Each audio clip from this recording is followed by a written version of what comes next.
La Société nationale d'électricité du Sénégal, Sénélec, vous offre votre revue de presse. Bonjour et bienvenue. Rewmi Quotidien a évoqué le bilan définitif sur les émeutes de 2021 à 2024. Le journal parle de 65 morts, dont 51 tués par balle, 49 morts à Dakar et 19 à Ziguinchor. L'âge moyen des victimes est de 26 ans, la plus jeune à 14 ans et la plus âgée 53 ans. Près de la moitié des victimes étaient ouvriers ou mécaniciens et un quart étaient élèves ou étudiants. Enquête a fait le portrait des disparus et dévoile le visage des 65 morts face à l'inertie de l'État qui n'avait pas jugé nécessaire de faire le bilan des personnes tuées lors des manifestations. Un collectif d'une quarantaine de journalistes et scientifiques s'était mobilisé pour documenter l'ensemble des victimes de la répression policière. Source A parle d'un dialogue de sourds entre l'ANSD et Cartographie Sénégal autour du bilan des violences préélectorales entre 2021 et 2024 et s'interroge à quel nombre se fier. L'Agence nationale de la statistique et de la démographie compte 79 décès au cours des derniers événements politiques. Faux, semble lui rétorquer un consortium de journalistes, de cartographes et de scientifiques de données dénommé Cartographie Sénégal qui a dénombré 65 victimes. La mévente des produits horticoles intéresse l'AS ce matin qui évoque la grande désillusion dans la zone des Niayes. Une réelle menace pèse sur la campagne horticole dans cette zone et pour cause, après tant d'efforts fournis pour atteindre une bonne production, ils sont dans l'incapacité d'écouler leur récolte. Le marché était complètement saturé. Le journal de dire que les prix ont fortement chuté, comme l'a constaté le mouvement Art Sunu Momel après une visite dans la zone. Le Soleil de renchérir sur la culture du blé et titre la promesse des épis. En 2023, le Sénégal a importé 800 000 tonnes pour un coût de 380 millions de dollars, soit 185 milliards de francs CFA. Dans la vallée du fleuve Sénégal, des variétés de blé homologuées par l'ISRA sont expérimentées dans des champs-écoles. Les Échos nous apprend que les subventions à l'énergie seront réduites au moins de moitié cette année. Un sale temps en perspective pour les ménages. Moustapha Ndiek Sari de dire elles seront contenues à 2% du PIB en 2025. Une forte hausse des prix est en vue. Vox Populi et 24 heures sont revenus sur les nawetanes et parlent d'un tournant décisif et dévoilent les 13 recommandations issues de l'atelier de concertation. L'État intraitable sur la circonscription des compétitions pendant la période des vacances scolaires et la réorientation du mouvement nawetane vers des activités civiques et citoyennes ainsi que des actions de développement socio-économique. La ministre des Sports, Khadidiène Gaye, s'exprime. Nous devons avoir une lecture intelligente des besoins et exigences de changement, tant exprimés par les populations et notamment les jeunes de notre pays qui ont manifestement rejeté toute nébuleuse, opacité, démagogie, mal-gouvernance ou autres mauvaises pratiques de gestion des biens et structures politiques et communautaires et à tous les domaines et échelons de la vie de notre nation. Le journal parle des 13 commandements pour Amadou Kane. Direct News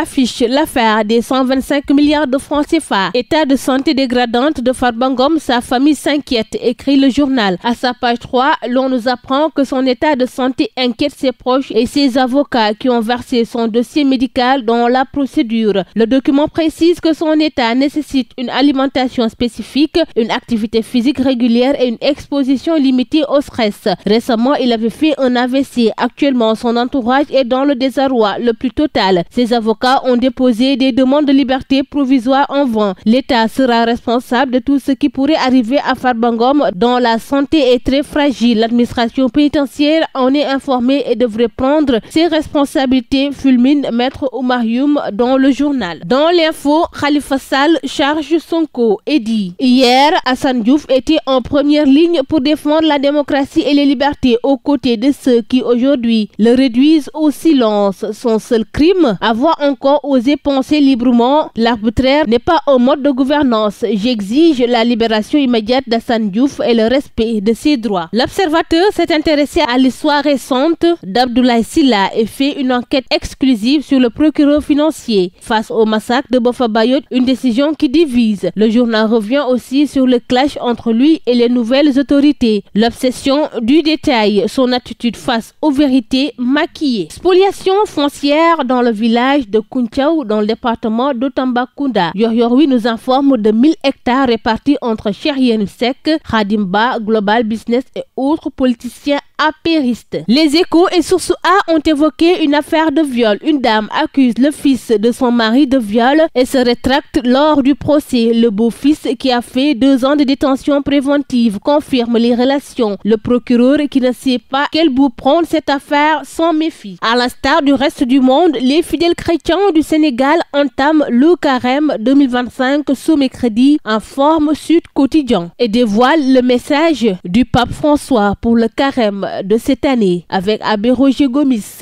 Marchez ensemble dans l'espérance. C'est tout pour votre revue de la presse. À vos kiosques et très bonne lecture. La Société nationale d'électricité du Sénégal, Sénélec, vous a offert votre revue de presse.